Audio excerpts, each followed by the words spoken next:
Hello everyone, welcome to Culture Matters.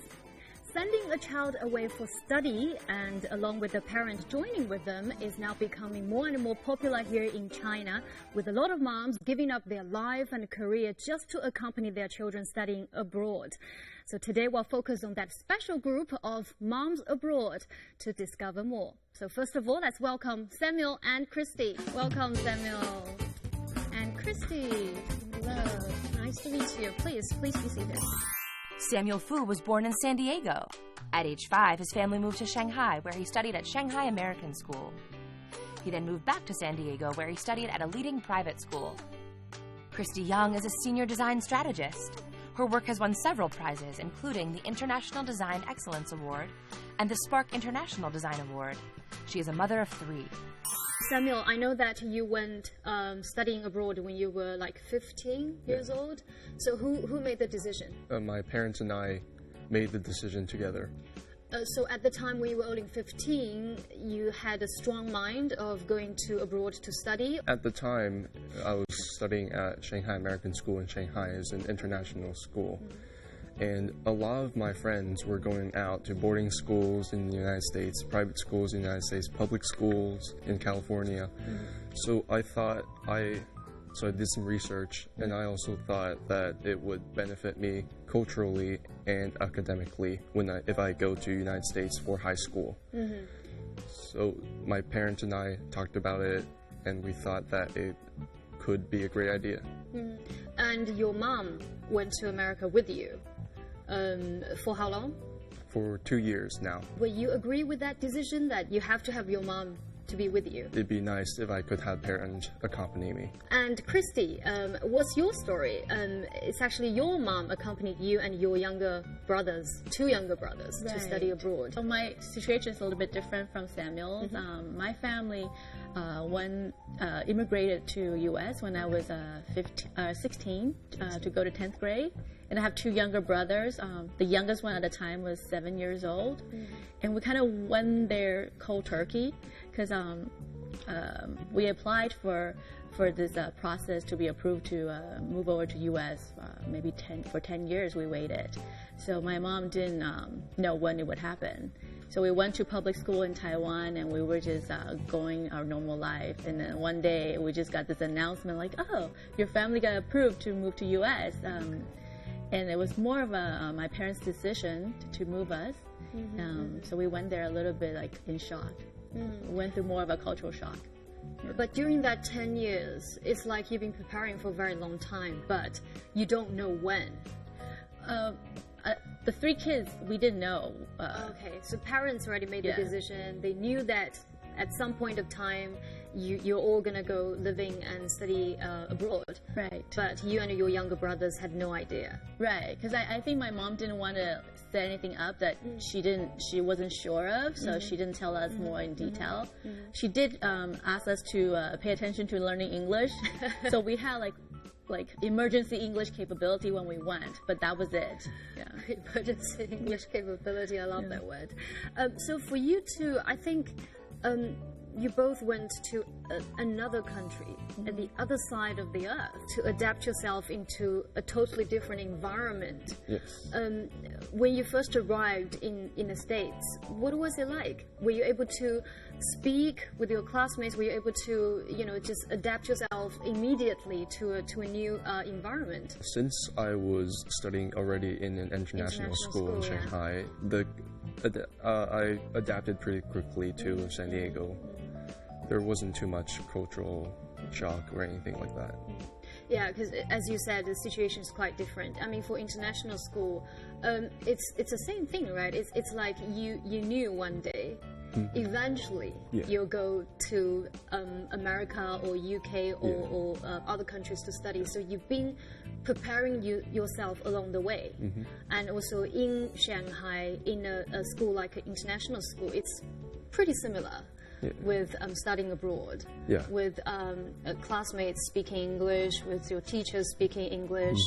So for you, it could be much easier than for Christy. All of your classmates, were you talking about going to States all the time to study? Were you discussing that a lot when you were still studying in Shanghai?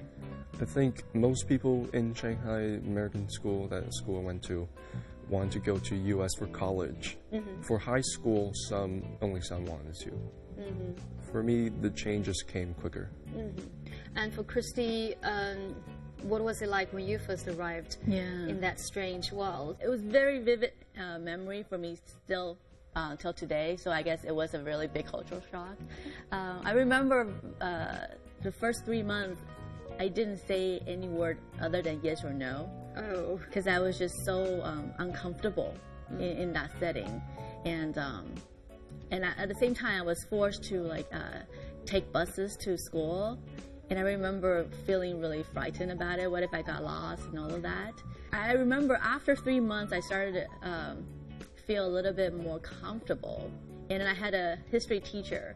He was really encouraging me to speak more. He said, I know you could speak more, so why don't you do this and say that, and then we'll work with you more. And that's when I started to open up a little bit. And also after 3 months, I started to meet more friends who were also in my same situation. So I started to feel more at ease. Because at the beginning, you know the term that they call fresh off the boat? Yeah. Right? So I totally felt that way. I didn't really speak the language, and my fashion sense didn't even fit in. My style, I was wearing tennis shoes, and it was very different. You just knew that you didn't fit in. So it was intimidating at first. For me, it took 3 months, and I started to make friends. I started to open up. But I still remember times when my younger brother, he was hiding under the table crying because he was missing my dad. Oh. Yeah, so it was really emotional for him to be separated from the father so young. So definitely my recommendation would be not going for too early. And basing on personal situation, probably high school is the earliest I would recommend. But I also had friends when I went to college that came over to the States. Same situation. They went to international school and they came to the States for college. And they didn't have too much difficulty adapting either. So I would say earliest high school, but even waiting until college to come, it wouldn't be too devastating. Samuel, do you agree? Yeah, I definitely agree. You definitely agree? Yeah. So if you had a second chance, you'd go a few years later? Parent and child relationship is really important, and I think high school is the earliest you can leave. How about for the mom? I mean, your mom definitely gave up everything just to be there, to be with the kids. Yeah. And also your mom, they must be sacrificing a lot, sacrificing their whole life in another country. Totally. And also, I don't know, for them, maybe it's even more difficult to learn a new language. Yes, for sure. So what was it like when your mom arrived in the States? I don't know how she adapted, because I was sort of dealing with my own issue at the time. But she didn't speak much English either. She told me English was her least favorite subject in school, so it was really a challenge for her. She was working when we were in Taiwan, and she did have to drop everything to become a housewife. And in the beginning, she felt really lonely too, but she was really trying her best. In her mind, she had this perfect American dream. Okay. So when we were looking for a house, she said, we have to have a house with a certain yard. We had a swimming pool. Has to have a front tree in an old tree in the front yard. She had this American dream style. And everything also, she saw in the movie. Yes, everything she saw in the movie. And she's like, oh, all the American kids go to skiing, so I have to teach my kid how to ski. So every winter, she's a petite woman, and she drove a minivan, and she learned how to do the snow chain herself, and she took the three of us to ski. Wow. So I really, now being a mom myself, I really admire her courage. I didn't even understand how difficult it was at the time. I was like, well, everybody else's family go to ski, and my family do that too. At the time, I felt it was just a normal American thing to do. But now looking back, having to do that as a mom by yourself without a dad there, I really admire her courage. Sounds like she did a great job. Yeah, she really tried to immerse us. Yeah. And Samuel, how about your mom? My mom already had some friends in San Diego because I was born in San Diego. So when she went over to San Diego, she connected with all her friends. And she also connected with new friends that were parents from my school. So it wasn't too hard for her, but there was definitely a huge change. How many Chinese friends, or say Chinese students, classmates you had in San Diego? Because San Diego had a lot of Asian population, so I knew a lot of Chinese people. I made friends with all kinds of people, so it didn't matter if they were Chinese or not. It's sort of like the education background he had made him much easier, and also the mindset is completely different with your situation then. Yeah. So did you have any Chinese classmates then? At the very beginning, because my mom didn't know what are the ideal neighborhoods to move in at first. So we first went to Sunnyvale in California, Northern California, and because our relative were there. And the public school there was a mix of a lot of different Asian culture with Caucasian. So at the beginning, I was making friends like Filipino, Vietnamese, and then suddenly my mom was like, wait, these are not the Asian groups that's ideal for you. So then after a few months, she moved my whole family again to a village in San Jose where a lot of IBM engineers reside, and she felt like that was more of an ideal neighborhood for us. And so then we started to make a lot of Asian friends, started to feel really comfortable because my mom found similar families with mom just raising kids there without dad, and a group of us just become closer because we were all in the same situation. So it's really important to find the right pocket of neighborhood where you just live in. To feel that you find a home again. You're finally home. A community. So for most of the time, you living in a school accommodation, or you living with your mom in your own house? It's a day school, so I just live with my mom. Okay, and the same situation for you?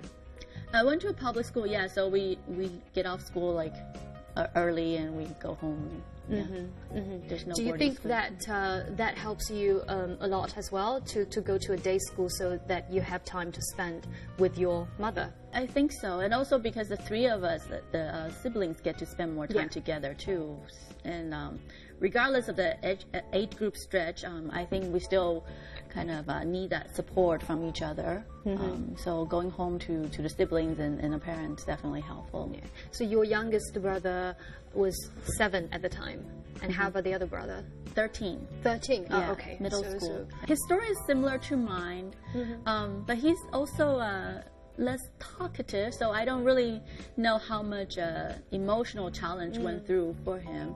I would say definitely the first year was challenging for all of us to a point where we were so consumed in surviving the situation. We probably didn't share with each other so much of the struggle. And also because you're teenagers, you don't really open up your feelings to each other at that time. But I remember after we started making friends, we would definitely feel a lot more comfortable and at ease in the States. Definitely. So for both of your mothers, have they found any, part-time job, or majorly they just staying at home, do the housework, and to be with you? She didn't have a job in San Diego, so she either stayed home, went out with friends, or went out with herself. And your mom also stayed at home? Yeah, my mom was a housewife, and there were a few attempts where she wanted to pick up a part-time job, like she learned how to examine jewelry. So at first she was wondering maybe she could open a jewelry type of business, or helping people select jewelry, because you run into a lot of rich wives, and somebody needs a certificate to purchase jewelry. And she tried a couple of different things just because she really missed having like a career or a work, and not wanting to just stay at home. But eventually, whenever it came in conflict with taking care of the kids, she just let it go. Yeah. I mean, the priority definitely has to be the kids. I think my mom also joined in with a lot of community service, so she had a place in the community. I mean, for mothers to adapt to the environment, it's the same thing. They have to, as you said, they have to find maybe people with similar experiences, and they have to find something to do themselves. So their focus is not just the kids, the kids. So they don't feel lonely. They feel that, you know, somehow they have some excitement in their own lives again. Talk about the dad part. So how often does your father visit you? Probably twice a year. Twice a year. And we also went back to Taiwan during summer. How about you, Samuel? He came about once or twice per year, but we also go back to Shanghai and meet up with him during the summer. For you, it's quite okay. So far, so good. You had no problem with, like, I felt my dad isn't quite in my life. No. How about you? I think my dad tries really hard. Maybe this is one thing with the Chinese dad. Their image of being a father, maybe from his generation, is very different from the modern time expectation of fatherhood. So at that time, he felt like he just needed to provide financially and provide stability for us in kind of a lifestyle, and then our focus is to figure out on ourselves how to do academically, how to succeed in school. Because for him, he already done his part.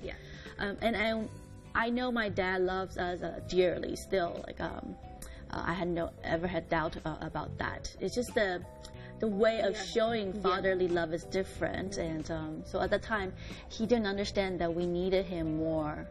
And at the time, we didn't know how to communicate that. Thank you, Samuel. Thank you for joining us. Thank you. Well, Christy will stay with us because all of you, we need you to stay tuned as well, because next we'll have parents to share their point of view with us. Not separating mom and dad as well. I always believe that father-centered is very important. Asian thing where husband and wife a little bit shy to express the true desire. Coming up, two parents share their stories. Stay tuned.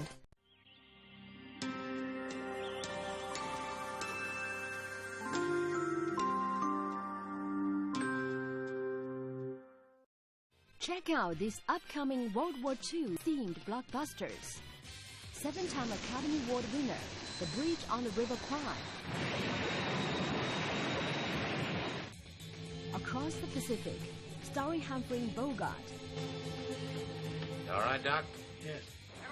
The Desert's Wrath, starring Richard Burton. Quickly now! Don't miss the blockbuster bonanza, only on ICS.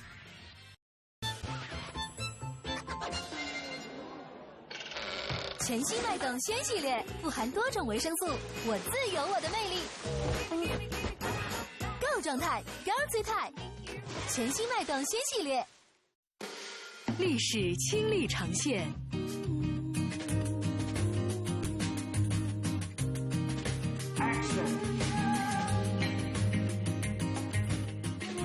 做最闪耀的自己，你的秀发也要至美闪耀。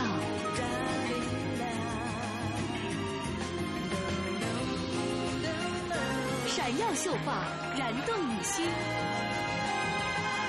全新力士。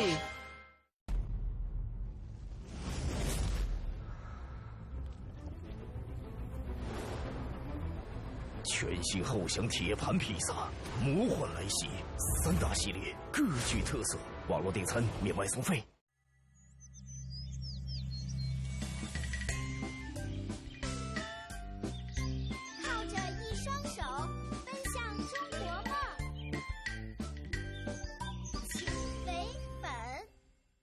多芬让秀发展现无限可能，无论热吹、卷烫或染发，多芬让你无惧损伤，含角蛋白复合物润透养护，修护秀发，玩出美丽。多芬。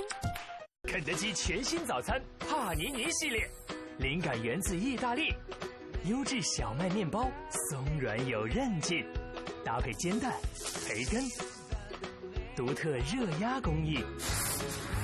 芝士融化，加倍香热。早上好，趁热吃哦。帕尼尼好好吃。全新早餐帕尼尼系列。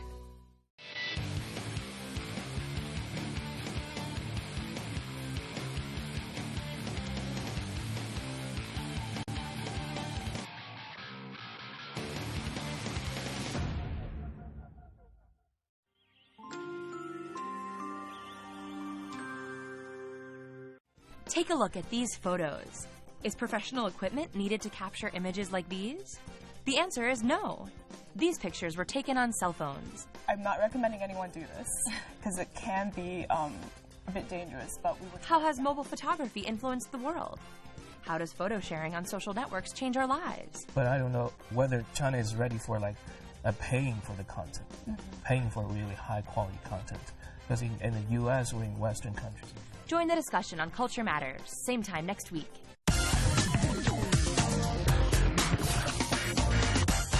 Welcome back to Culture Matters, and today's topic is Moms Abroad. And now we'll have two more guests joining us here. Please welcome Michelle and Dennis. Hello, Michelle. Hello. Nice to meet you. Thank you. Hello, Dennis. Nice to meet you. Dennis Fu currently works for a U.S. company where he develops regional business. His son Samuel is a high school student in San Diego, California. His wife Joyce lives with Samuel in the U.S. Michelle Masella is director of studies at IBay, which teaches English language and culture using American-style education, plus the latest findings in educational psychology. She is the mother of an 8-year-old son. Michelle, your kids are studying abroad already? My son is 8 years old. And since he was around 6 years old, we've sent him out on his own, but not completely on his own. You know, wherever we have sent him, he either has family there waiting for him or very, very close friends. But he has the time of, being on his own, well cared for, but without mommy or daddy. Okay. And Dennis, your son is Samuel, who were here just a few minutes ago. So you are fully supporting him financially and emotionally, that you think your son should be studying abroad. Of course. Yeah. In the future, you will make the decision to have your kids studying abroad, and you will be accompanying them. I think I'm starting to realize the full-on sacrifice that my mom went through, but I think there were a lot of unnecessary struggle and pain that they had to suffer through. For example, I'm sure they feel lonely at times, and there were times where they feel they really need a partnership, and they were not by each other's side for each other. So I don't know if that's the healthiest way for my parents to go through, although I know that they did it for us out of love. So I wanted to try something else for my kids. Michelle, you, as you already stated, you sent your kid away alone. You're not going to The biggest thing for me is not separating mom and dad as well. So he's going to be cared for. I wouldn't send him out on his own because the guidance that the parents provide is very, very important and so forth. So when am I going to send him away is going to be one thing. Most likely around university perhaps. He'll be good to go on his own. If he wanted to leave earlier, high school, we'd have to see how we do that. I understand the sacrifice. We do it for the kids and so forth, but mommy and daddy don't want to separate. For Dennis, definitely you think your situation is quite okay with Samuel and with Samuel's mother. You strongly support that you think the mother should be accompanying the kid to study abroad. Ideally, those parents should accompany the kid when he study abroad. But in case that either father or mother cannot accompany him, then one parent should stay with the kid. That's what I think.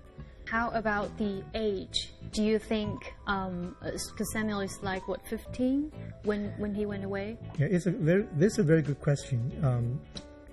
We had a plan. It was very well crafted, I would say.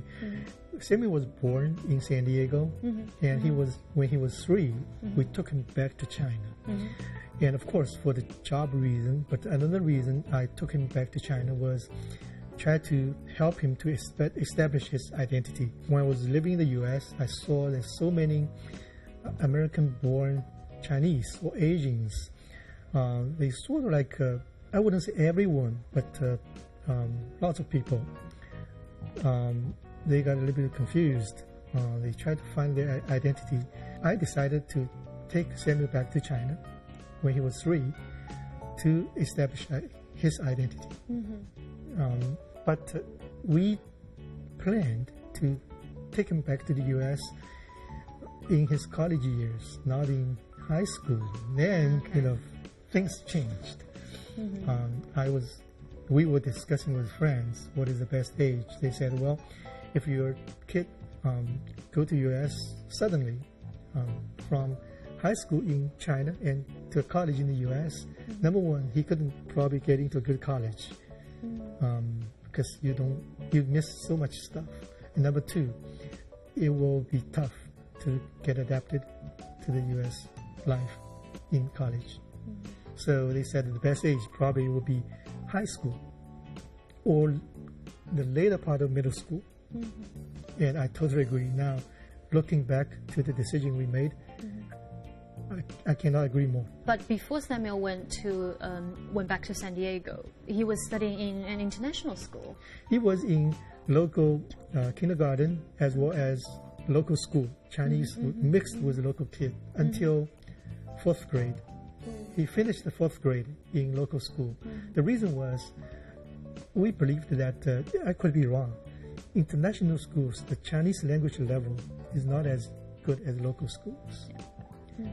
Again, I could be wrong, but that's what we choose, to put him in local school. Everything for Samuel it seems really is well crafted, and you really had a good plan since the very beginning. The reason for you, in the first place, to think the college is ideal, what's the reason for that? The reason we changed our mind was we see so many bad cases that Chinese kids went to the U.S., got into college, and they don't speak English well enough, and they still keep communicating with all Chinese, and they have their circle. They're so close with their own circle of friends, and they couldn't mix in well with the student community in college. It's really not doing good for them at all.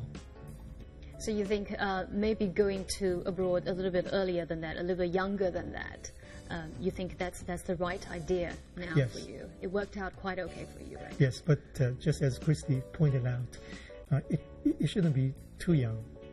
So later middle school, early high school, probably, I could be wrong.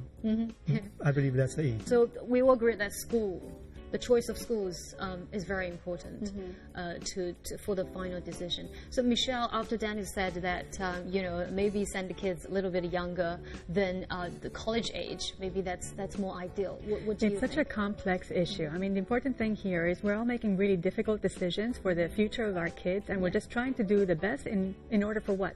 To prepare them for the world, right? Where we want them to be global citizens in a way, right? So I like the fact very much that you brought him back home early, to set that identity. I think that's fantastic. We don't want to lose that. When we go very early, like he said very well, you can lose that. I know many cases, we all do, of cases that, yes, then they become that new nationality and they lose something from home. So I think that's fantastic. In our case, AJ, my son, 8 years old. It's still early, but I think, hopefully, we are doing okay in the fact that he knows he's American, but he's already quite global in a way. We don't want to leave China too early because we don't want him to lose his Chinese. So he's got to stay here long enough for that. High school, we want him to choose. At this point, he's 8 years old, and he wants to visit Egypt when he's 12 years old. Somewhere in kindergarten or 1st grade, somebody presented Egypt to him, so he's been in Spain on his own. He flew back on his own. So, already? Yes. 8 years old? Yes, of course, you hire the service. We're parents. Our heart is over here. We are scared, really. We're not completely irresponsible. But we do, we hire a certain service, and he comes back, and he's very, very independent. So, again, hopefully we're doing okay. So far, we continue on track. But we are preparing them to do whatever they want in the future, to be nice and confident. They know who they are. Very important. So your husband is a Chinese, or? No, he's Cuban. Oh, he's Cuban. So the reason that you're here living and working in Shanghai is because of his work. Our work. Your son actually had to learn to adapt to a new environment in China. No, he was born here. Oh, he was born here. This is practically home. And he speaks Chinese. Perfect. 普通话. 普通话. So he's in public school, or he's in a He goes to I believe it is a public school. 协和. International school. Well, but they also have the local branch, right? So I don't know if it's public or private. It's not entirely international school. Right, they've got the local branch like bilingual. and they have the exactly. So it's somewhere in between. It's not completely international as well for reasons that you mentioned, which I agree as well. So 90% of his classmates are Chinese, which is what we liked. And then his other classmates are French, Spanish, Pakistan, India. You know, and we love that. Very mixed. That's a fantastic case. My case as well. You know, am I American? But I grew up in Spain. You know, am I American? Am I Spanish? No, we are who we are. Yeah. Right? So it's not so much a nationality anymore. It's just being sure of who you are and, you know, what you're doing in life. Christy, for your case, as a mother now, what sort of education you think it's, you know, the best to provide to your 3 kids? Right. I feel like for us, we probably eventually will go back to the States one day. So definitely it's really important to start fostering them in the bilingual environment. And my twin boys right now go to public school and speak only Chinese. And I send them to English learning courses beyond the kindergarten classes, and that's not really helping them. And on contrary, my daughter goes to bilingual kindergarten, and I can see the difference. Like, it's really important to set them up in bilingual situation early on, because going part-time on English speaking is not enough. So that much I know. So I think going forward, I will choose bilingual education system for them. So I think for parents, especially for mother who's thinking about maybe one day I will be separated with my husband. I'm going to have to go abroad to be with my kids. I think the most difficult part, I mean, apart from, you know, you got to adapt into the new environment, apart from that, it's the separation with the husband. As Michelle mentioned earlier, I think you sort of strongly disagree. I quote my father, you know, that he will send his children away, but he's not losing his wife. So yeah, no, we grow up with you know, trying to keep family together as much as possible. But you know, I understand completely when you know. Sometimes we have to make a difficult decision. But for Dennis, you are now separated with your wife. What's that like? And have you ever regretted? And right now, you know, what's the balance that you're keeping? You know, even in the past, I traveled so much to different parts of China, to abroad. So I would say, of course, now I stay with my wife much less. But it's still manageable. And nowadays we have very good communication means. WeChat, you know, phone calls, email, almost like anytime you want to talk, you can talk. And California time is pretty easy for us. You can talk all the way until afternoon if you want. The same way when I communicate with my kid. What do you think is the most important thing to keep connected with your son? You need to find any opportunities to try to be staying with them. Like in the past Christmas time, I took my son. It's a father-son trip. I always believe that father-son trip is very important. I took him to Italy, France, and UK. For a museum tour. It's like 2 weeks. So during that time, we talked so much. I think it's like a reconnection process. You need to have a few times in a year. In my husband's case, he's on the phone with his children from prior marriage, at least one of them every single week. It's a very expensive phone bill, but that's our way of communication. It's almost every single week on the phone with at least one of them. For Dennis, for your case, normally, how many times are you traveling to the States to be with your wife and Samuel? Last year, I traveled about 4 or 5 times. 4 or 5 times. And this year, so far, is not ideal. So I try to do better in the second half of the year. Well, sometimes it's very easy to miss that wife part because we're always thinking about kids are young, they need to talk to their dad. So normally, how much time do you spend with your wife on the phone and also on the trip? Quite a few times that she couldn't make a decision on certain things. You choose curriculum, choose courses, or different things. Again, that's still related to kids. Yeah, you're right. I can tell you need to do better than that. I can tell a little bit about what happened to my parents, just so that you could have some time to think about it. For at the time when my mom really needed help, and then she really couldn't find help other than talking to us. That's when I realized probably the parents need to talk more, because it's really hard when I had to step up and be my mom's best friend, when really I felt like my dad should have been doing that.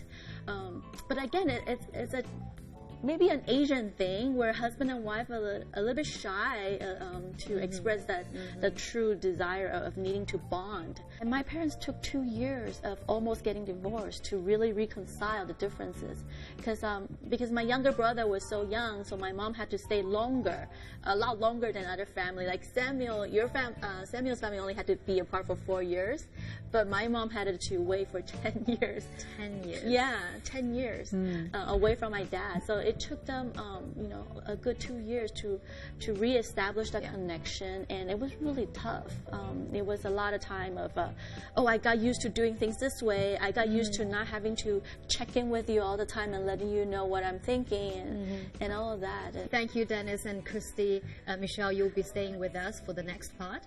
All right, so now we're going to have a short break, and after that we'll have a few more guests joining us to share their inspiring stories. No? Michelle's like, no. A lot of the Chinese families, they prep their kids to go to Ivy League school without preparing them to adjust emotionally. Coming up, 2 new guests bring insight to the discussion. Stay with us.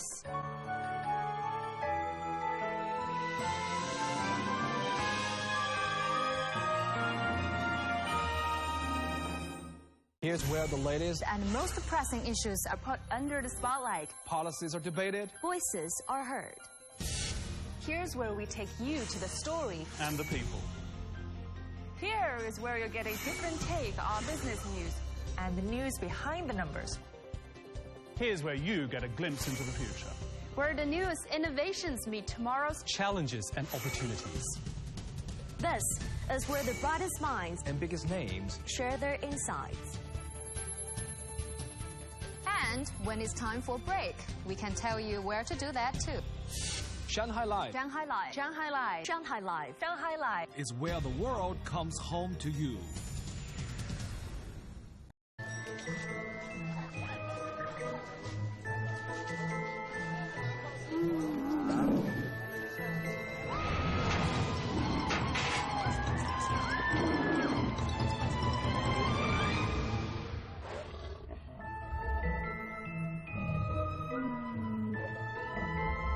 别等动物帮你说嗨。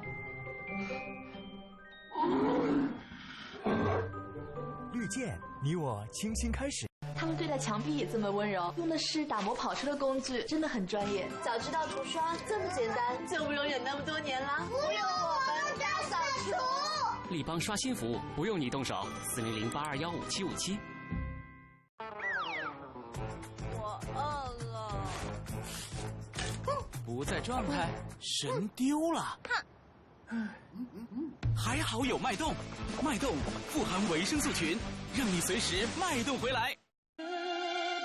宝宝醒来开心，因为新邦宝适带来精致睡眠。它有神奇锁水珠珠，锁住整晚尿湿，干爽长达12小时。邦宝适。麦芽的香气。行家呀，尝尝我自创的拔丝煎面。这个面甜到掉牙了。是你牙齿不好吧，大叔？我知道，吃完来2粒。我就要吃，爱牙有益达，吃完喝完嚼益达。普通洗面奶洗完会紧绷，还不快用！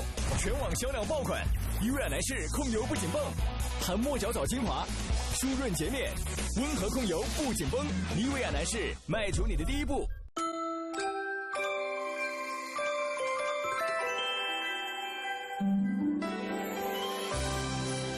真的有这么丝滑吗？德芙总像新丝滑。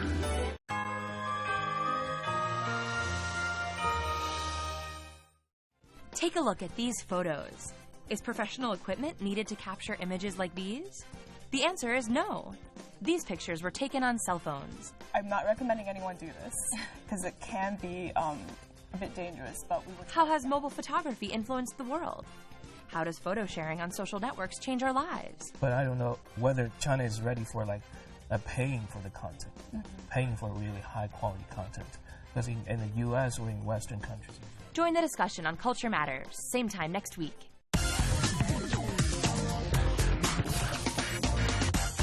Welcome back to Culture Matters. Today's topic is Moms Abroad. And now we will have Ellen and Paul joining us. Welcome. Nice to meet you, Ellen. Nice to meet you. Nice to meet you, please. And Paul, nice to meet you, please. Hi. Ellen Shu graduated from Amsterdam Business School. In 2007, she joined BE Education, where she oversees student applications to British boarding schools. Dr. Paul Wong is a clinical psychologist from the United States. He offers individual, family, and group therapy for adults, adolescents, and children. He moved to China 5 years ago. Why this phenomenon is now so popular? It's because of the Chinese local system is more focused on academic results only. And normally the Western education is more well-rounded education. So it's not necessarily the academic results, but also the music, arts, extracurriculum issues will affect the students' confidence. So that's why more and more Chinese families realize the Chinese local system doesn't really make every single kid a successful story. That's why they are making the decision early and they send kids abroad to do Western education. Okay, Paul, do you agree? Well, I think a lot of people, in the local Chinese systems, I agree, focus mainly on the academics, but the Western education system focuses a lot more on training the emotional quotient as well, the EQ. Right, a lot of people have been talking about EQ, right? So through play, through learning about different things, it creates more creativity and things like that. Asian parents, they tend to focus a lot more on their kids. Maybe Western parents, they're more relaxed. They're willing to... No? Michelle's like, no. Well, grades are important. Yes. Definitely, our grades are still important. Yes. We've got our SAT exams to enter college as well. You know, grades are important. It's just a matter of how do you achieve that grade. And I think the difference is because of the educational system. I think in China, there's the Gaokao, right? So there's one exam that determines your future. But in the US or in other countries, it's quite different. Right? You will enter into college, and then I think the harder part starts in college. Right? In Spain, we had that exam as well, the university entrance exam. It's 2 exams, one towards the math, one towards letters. And that's quite similar with we do 文科理科, there's art and science. There's one, the last year of high school is dedicated solely to passing that exam to go into university. So it is, you know, there's other countries that are very similar. So so, you know, many people are just preferring something that is a bit more well-rounded, like you said. And also, I think the Western parents notice that every single kid has their own talent. It's not really the academic only, it's the route. So they are more down to earth, so they'll design the route for their own kids. So maybe the doctor is very good at art or music, and they will pursue the art music route. And also the Western sort of education platform allows you to take every single interest to pass on to the university. What do you think is the best age for kids to study abroad? Because I've done many cases, so I searched parents. If the parents, family and the kids are ready to send the kids during senior school age, will be very beneficial to create their independence, characteristics, and also their teamwork spirit and perseverance. And if you want to just get a very good university pass sort of certificate, then you can send maybe the foundation year or the final 2 years of the senior schools. What I refer to is the UK system. It's the 2 years like A-level or IB program. Okay. Yeah. How old? 16. 16. Yeah. 16. So 16, 17-ish. So get ready to go to university. Exactly. Yeah. Pretty much like that. So do you think mother should accompany them? At that age, majority of the kids are very matured enough, so I don't think it's necessary for the mom to sacrifice her time to spend the entire life with the kids. Depends on the family's background, like you said. No, how was the child raised until that point? Because I think with several examples that I see, right, there's some local families, even though they send their kids to international schools here, but a lot of kids are not well equipped to function independently, right? So over the last few years, I have several people that even went to Harvard and Stanford. After 6 months, they weren't able to handle the emotional pressure, and they had to quit school and come back to China. Right? So I think it depends on the family as well. So a lot of the Chinese families, they prep their kids to go to Ivy League school without preparing them to adjust emotionally. So I think emotional adjustment is quite important. Yeah, and also depends on the school type. If you're sending the kids to a day school, probably it would be necessary to have parents besides them. But if you send the kids to a boarding school, so for instance, they are coming back only every 3 weeks, I don't think it's a point for the mother to go abroad. Again, we approach the point of boarding school. It is very popular, especially with parents who want to send their kids away when they were very young. It's quite challenging. I think myself, I grew up in a boarding school, so I went abroad when I was 11 years old, right? So the first few years I was with relatives, and then I went to boarding school in my high school years. It is quite challenging. Were you ready for it? I don't think I was ready for it. So with my own child, I think he'll stay here with me until he finishes high school, and then he can go abroad for college. Because I think in the identity developmental stage, it's very important for the parents to be around, right? Because you learn a lot from your parents. It's not just through maybe the trips and all that, right? Because day to day, how you handle stuff, the way that you see the world, the way that the parents interact with one another, right? The way the parents interact with another sibling.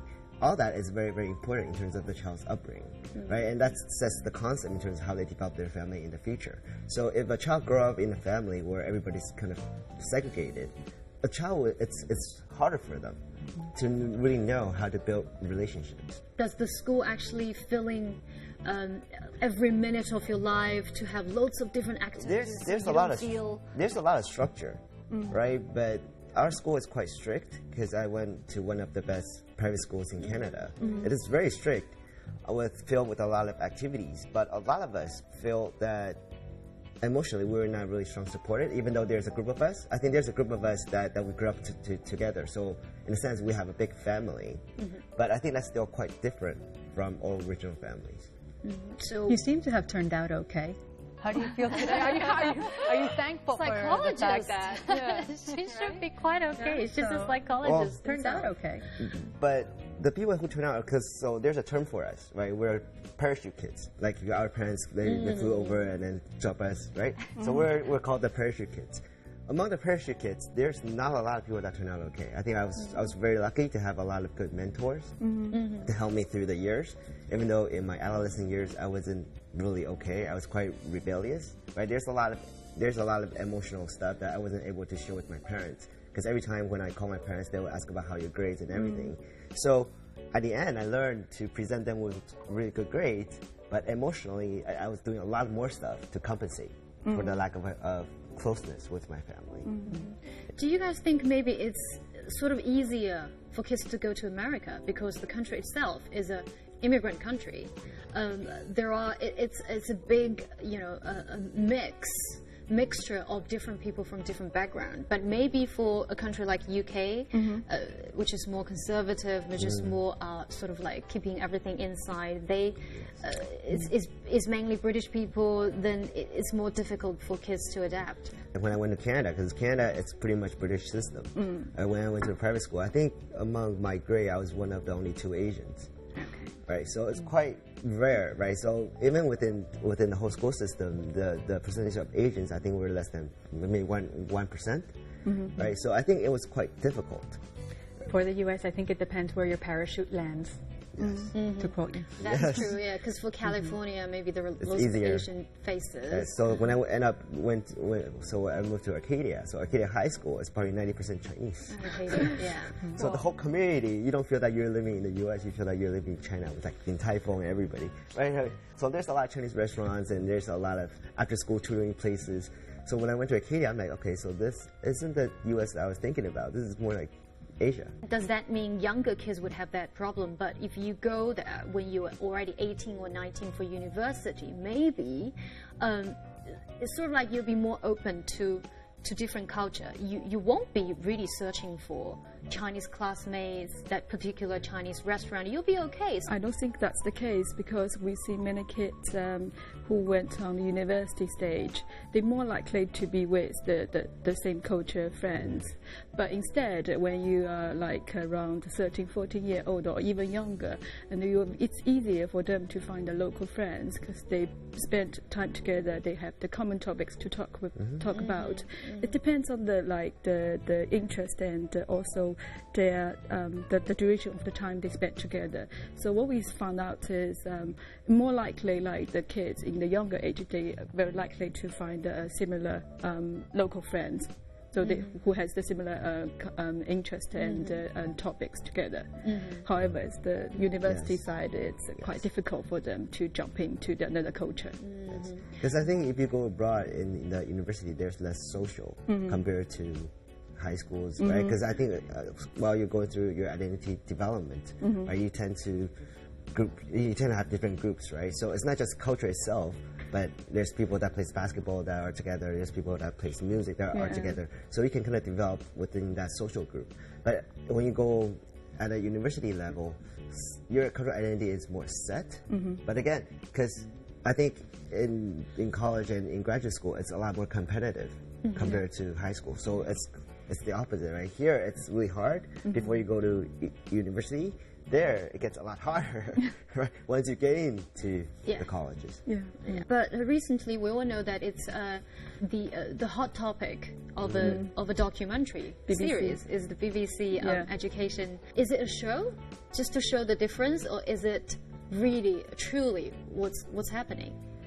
I think it reflects the true life in the UK and also in the Chinese school, because it reflects the Chinese system, which only focus on the academic results and also doesn't really care about the students' reaction. But it's for some of the parents who's initially been in the UK or in the US, it's very difficult for them to adapt the Western education ethos, because the documentary, I think they want to present is different kids has different desire, and you have to really cope their desire and to produce the education more sort of personalized. And for those parents who initially been to the new Western culture, and they only focus their kids to be very academic driven, which is not the same sort of target that UK or US schools want. So normally the schools will really care into different individuals' interest, and try to make sure every individuals are gaining confident and also their abilities up in terms of their education in the schools. So which can be different from like what I already mentioned. It's like art, music, team sports, and also sort of group activities. So I think it takes time for the parents to understand that every single individuals are different. So you really have to do is to get to know your kids, and then not really put all pressure on their hands or their shoulders to be successful in terms of academics. Don't you think if we send kids too early to UK or to American system study, that might be the case? They could end up not listening to the teacher, not really learning anything. I think the documentary is focused on the UK state-owned school, which is a free school. But in terms of like private school, like public schools in the UK, they are teaching the discipline in terms of daily life. So when I like 5 years ago, I sent a boy to the UK boarding school, and the first day when I met him, he didn't react didn't have any eye contact. He just focused on his game player. And after like one term, when I saw him again, and he was very, very polite. He can talk with you with eye contact, and he opened the door for me and hold the door for me very politely, like a very like a little gentleman. So it really depends on the school you send the boy or the girl to. So I don't think that the documentary reflects the whole UK boarding system, but it really represents one of the scenarios that happens in the UK local schools. Thank you very much for your time. Thank you for joining us. Thanks. Thank you. Well, that will do for today's Culture Matters, but please stay tuned because next, coming up, we'll have Joking with Joe.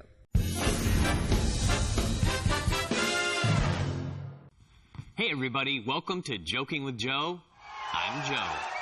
Now today we're talking about mothers. Mothers are a lot like lead. They can be hard like metal, but sometimes soft, and if you're around them too much, they'll make you crazy. My mother, some people call her quirky. I prefer the word insane. For example, her house is full of very weird stuff. Like, near her back door, she has a giant pile of men's shoes. I was like, Mom, you and Dad got divorced 20 years ago. You live alone. And she said, yes, but Joseph, those are there so that if a criminal looks in the back window, he'll think I live with a man. I was like, Mom, you have 15 pairs of high-top sneakers. If someone looks in the back window, they're not going to think you live with a man. They're going to think you murdered a basketball team. My mom is also a germaphobe. Now, that's what you call conflicting neuroses, because not only does she have all this stuff, she also has a compulsive need to keep it all impeccably clean all the time. Or as I like to call it, a perpetual anxiety machine.